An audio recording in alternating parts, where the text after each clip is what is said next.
بسم الله الرحمن الرحیم. نن زموږ د الطریقة العصریه سبق نمبر 21 دی او درس نمبر 5 دی. په درس 5 کې به اول مونږه قاعده وایو او قاعده مونږ په دې درس 5 کې د دې سبقونو نه پس په تمرین کې راکړي دي، خو اول مونږ په دې قاعده باندې ځان پویو، دا د هغې نه پس ان شاء الله مونږه مخکې سبق وایو. نو قاعده مونږ درې قاعده راکړي دي. اوله قاعده راکړي کله چې یو سیز متکلم طرف ته منسوب شي. متکلم زه یم، زه خبرې کوم، زه متکلم یم، تی اورې نو ته مخاطب یا حاضر، مخاطب یا حاضر. نو کله چې د متکلم سره د یو سیز تعلق وي یا یو سیز د متکلم وي، نو موږ دغه ته وایو چې د دې سیز تعلق د متکلم سره دی، یا د دې سیز نسبت متکلم سره دی، یا د سیز د متکلم ته منسوب دی. نو علمي انداز کې وایي یاره دا قلم د متکلم طرف ته منسوب دی، مطلب دا دی چې دا قلم د متکلم دی، دا قلم د متکلم دی. نو علمي انداز کې وایي دا قلم چې دی دا سیز دا متکلم ته منسوب دی. نو په دې باندې پوه شوئ، کله چې یو سیز متکلم طرف ته منسوب شي، یعنې کله چې یو سیز د متکلم وي،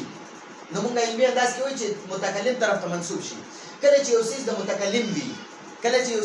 متکلم وي، نو بیا هغه سیز سره اخره کې یا لګي، دا یا چې دا یا ضمیر، دې ته وایي یا ضمیر، دا دې یا ته د متکلم ضمیر وایي، متکلم. او د دې یا معنی ده زما، د دې یا معنی ده زما. نو دا د ښځو دپاره هم دغه یا استعمالیږي او د سړو دپاره هم دا یا استعمالیږي. نو او دا یا د مذکر او مؤنث دواړو دپاره یو شان وي. چې مذکر وایي یو سړی دی، هغه وایي دا قلم زما دی، نو نوم قلم دی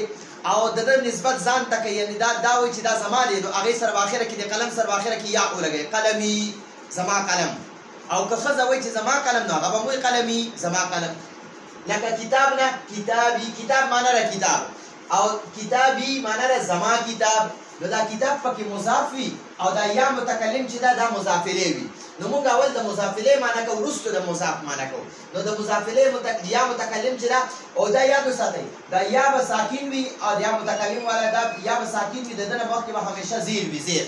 کتابي، دا کتاب پکې مضاف دی، یا مضافله یا ضمیر متکلم ده، دا مضافله ده. او دا یا ضمیر چې د ده نه به همیشه مخکې زیر وي. ګورئ دا ځان نه مخکې زبر او پیش نه مني. نو که د یو لفظ باندې مخکې زبر یا زیر وي، یو حرف باندې د دې یا نه مخکې یو حرف دی، په هغه که زبر یا زیر وي، یا دو زبر یا دو پیش وي، یا که په یو د دې یا نه مخکې که په یو حرف باندې زبر وي یا پیش وي، یا یو دوه زبرونه وي یا دوه پیشونه وي، دا اصل کې دی کتابون. خو ده سره چې کله دا یا ضمیر لګي، نو دا تنوین به ختم شي، په دې با باندې به زیر شي، په دې با باندې به تنوین ختم شي، زیر به شي. نو کتابون نسه شو کتابي، زما کتاب. قلمون دی قلمون. اوس به د دې قلمون سره چې کله د یا د متکلم ضمیر ولګي که نه، نو بیا به دا قلم به پکې مضاف وي او دا یا ضمیر به مضافله وي. نو موږ به اول د مضافله معنی کوو، وروسته به د مضاف معنی کوو. د دې یا مضافله معنی وي زما. قلمي، زما قلم، قلمي، زما قلم، قلمي، زما قلم. قلب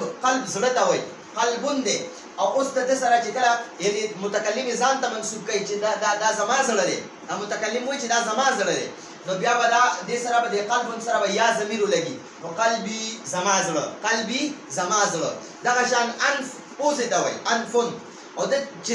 متکلم وایي دا زما پوزه ده، نو هغه وایي انفي، زما پوزه، انفي، زما پوزه. یا دغه شان ید دی، ید لاس ته وایي. او چې کله متکلم وایي چې یاره دا زما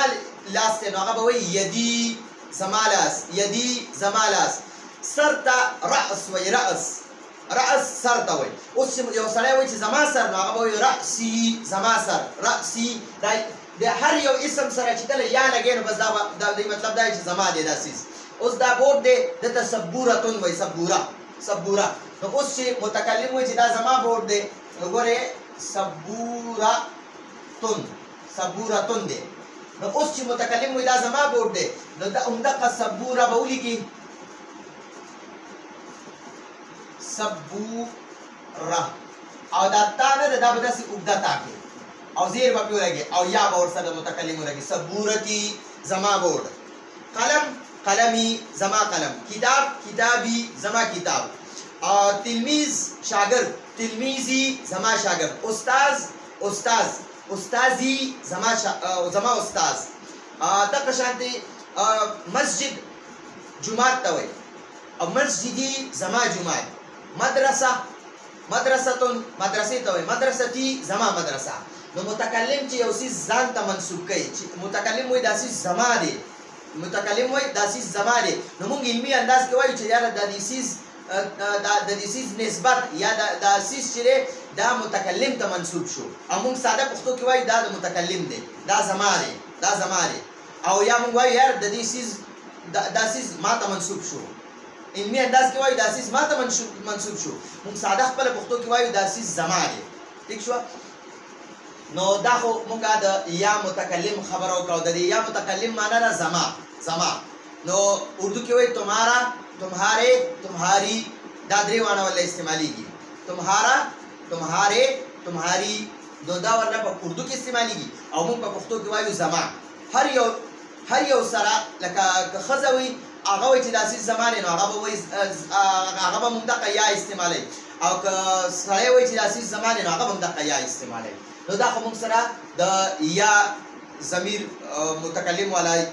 یا دې ته یا ضمیر متکلم وایي دې ته د متکلم ضمیر وایي یو دی انا معنا د زه انا معنا د زه او یو دی یا معنا د زما نو انا لکه انا مسلم زه مسلمان یم نو دا خو انا معنا د زه او یا ضمیر معنا د زما کتابی زما کتاب مسلمی زما مسلمان اخی زما رور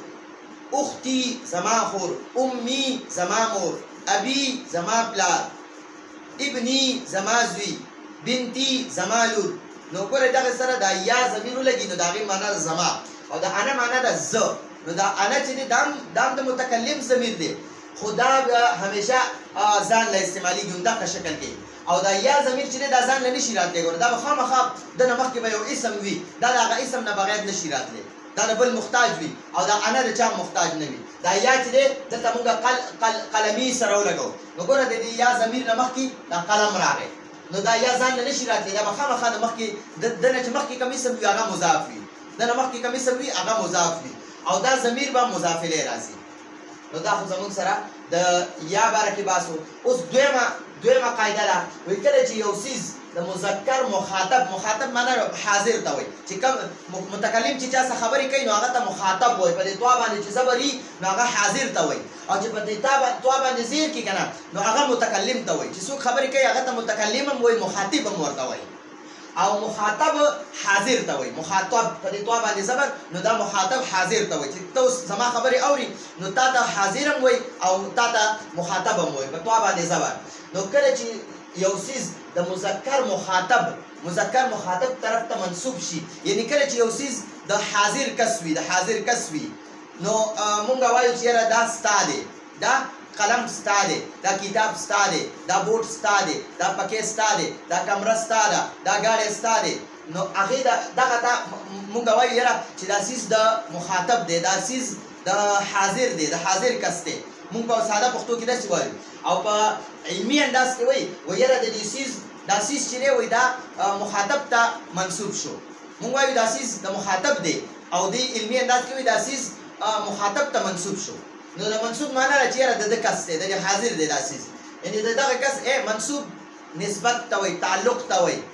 تعلق د دې قلم تعلق چې زما سره وي نو د دې مونږ وایو یاره دا قلم متکلم ته منسوب دی چې د دې قلم تعلق تا سره یعنی دا قلم ستا وي مونږ وایو دا قلم ستا وي لږ علمي انداز کې وایي د دې قلم تعلق تا سره دی لږ ښه علمي انداز کې وایي د دې قلم نسبت تا ته وشو لږ ډېر ښه علمي انداز کې وایي دا قلم تا ته منسوب شو نو دا قلم ستا دی او دا قلم تا ته منسوب شو دواړه یو خبره ده صرف لږ علمي رنګ یې ورله ورکړی دی نو کله چې یو څیز د مذکر مخاطب طرف ته منسوب شي یعنی چې یو څیز د مذکر مخاطب وي د یو سړي وي او هغه تا ته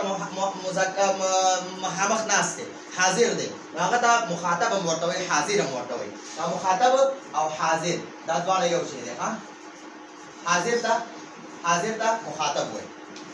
نو کله چې دا قلم د مخاطب وي د حاضر وي کنه نو بیا د هغه سیز په اخره کې دا قلم دی نو د په اخره کې کاف زبر والا ولګوا کاف زبر قلمون دی نو دا اوس قلمو کا ستا قلم لکه کتابک کتاب او کتابک ستا کتاب قلمک ستا قلم او دغه شان سبورتک ستا بورډ غرفه کمرې ته وایي غرفتک ستا کمره نو کاف زبر ورسره لګوا دا کاف ته د مخاطب ضمیر وایي د مخاطب ضمیر او همیشه دا د قشانتی د یا په شانتی دا د بل لفظ محتاج وي د اسم محتاج وي ګوره د دنه بل مخ کې اسم چې دا کتاب دا به مضاف وي او دا ضمیر به مضاف الیه وي مضاف الیه نو موږ همیشه اول د مضاف الیه معنی کو ورستو د مضاف معنی کو عربی کې اول مضاف راځي ورستو مضاف الیه راځي په ترجمه کې موږ اول د مضاف الیه معنی کو ورستو د مضاف معنی کو نو کتابک ستا کتاب قلمک ستا قلم سبورتک ستا بورډ او مروحتک ستا پکې غرفتک ستا کمره دغه شانتي قلب زړه ته وای او کا ستا قلبک ستا زړه چې زمیم زما زړه متکلم وای چې زما زړه هغه وای قلبي زما زړه او چې وای ستا زړه قلبک رأسی زما سر رأسک ستا سر ٹھیک شو دغه شان انفی زما پوزا انفک ستا پوزا دغه شان اذنون دے اذنی زما غوږ اذنک ستا غوږ یدی زما لاس یدک ستا لاس نو ګوره دې د مذکر لپاره چې یو څیز وي چې یو څیز د مذکر مخاطب وي نو د هغه لپاره به بیا کاف ضمیر والا ورسره لګي ٹھیک شو نو دا خو د کاف زبر والا شو اوس د مؤنث مخاطبه ده مخامخ یو خزله هغه مؤنث سره ته چې د اساس د دې ده او کله چې مخاطب یعنی حاضره مؤنث وي خزوي نو بیا به هغه سیس سره په اخره کې کاف زیر والا لګي دا کاف ضمیر دی ضمیر نو دا به زیر والا لګي لکه کتابون دی کتابون نه کتابو کی ستا کتاب د مؤنث لپاره به کتابو کی راځي ستا کتاب قلمو کی ستا قلم قلبو کی ستا زړه رأسو کی ستا یعنی خزه ته وایي چې ستا نو هغې لپاره به کاف باندې زیر لګي او چې سړي لپاره نو هغې باندې به کاف د پاسه زبر لګي نو قلبو مضاف او دا کاف ضمیر د مخاطب کاف ضمیر د حاضر یا د مخاطب مؤنث دا مضاف الیه دی مضاف الیه ٹھیک شو نو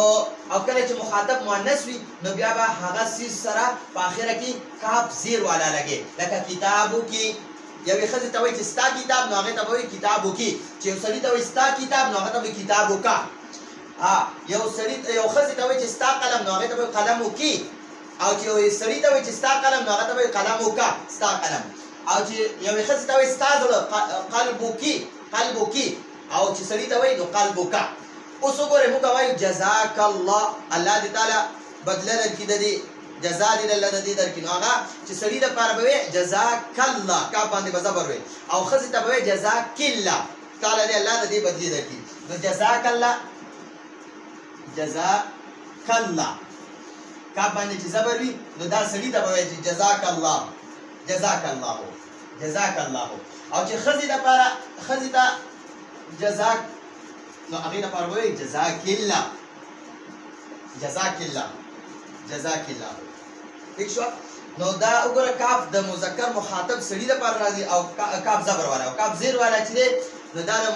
مؤنث حاضر دپاره راځي دا خو درې قاعدې شوې اوس اخري قاعده وایي کله چې د یو څیز باره کې تپوس کې چېرې دا څیز د چا دی د یو څیز باره کې تپوس کې چې دا د چا دی چې دا څیز د چا دی نو دې دپاره لمن لفظ استعمالیږي دا لمن لفظ نه دی لمن لفظ استعمالیږي لمن معنی ده دا د چا دی زه اوس وایم لمن هذا القلم دا قلم د چا دی نو ته به وایې قلمي دا زما دی هذا قلمي دا زما قلم دی زه نه تپوس کوم لمن هذه الغرفه دا کمره د چا ده ته وایې هذه غرفتي دا زما کمره ده دغه شانتې لمن هذا الكتاب دا کتاب د چا دی لمن معنی ده د چا دی لمن معنی سره د چا دی لمن معنی ده د چا دی نو چې په دې باره کې چا تپوس د یو څیز باره کې چا نه تپوس کې چې دا د چا دی نو هغې دپاره به استعمالوي لمن او چې د چا نه تپوس کې چې دا څوک دی نو هغه دپاره به صرف من استعمالېږي من معنا ده څوک دی او لمن معنا ده د چا دی ټیک شوه او ما معنا هم ده د چا دی خو دا ما چې دی د ما معنا ده څه دی څه ټیک شوه نو هغه د غیر ذوي العقولو دپاره استعمالېږي نو دا زمونږ نن درس لږ اوږد شو خو دا قواعد ډېر اهم وو نو دا به انشاءالله ډېر زیات استعمالېږي په دې سبق کې نو دلته پرې ځان پوه کړو نو کله چې یو څیز د متکلم وي دا منصوب تی ختم کا یعنې دا مه وایه داسې ووایه کله چې یو څیز د متکلم وي نو بیا د هغه څیز سره اخره کې یا ضمیر لګي او دا د دې یا معنا ده زما او دا د مذکر او مؤنث دواړو لپاره یو شان راځي لکه کتاب دی نو چې زه وایم دا کتاب زه متکلم یم زما دی نو زه به وایم کتابي زما کتاب قلمي زما قلم قلبي زما زړه سبورتي زما بورډ غرفتي زما کمره او کله چې یو څیز د مذکر مخاطب د حاضر سړي وي سړي طرف ته منسوب وي یعنی چې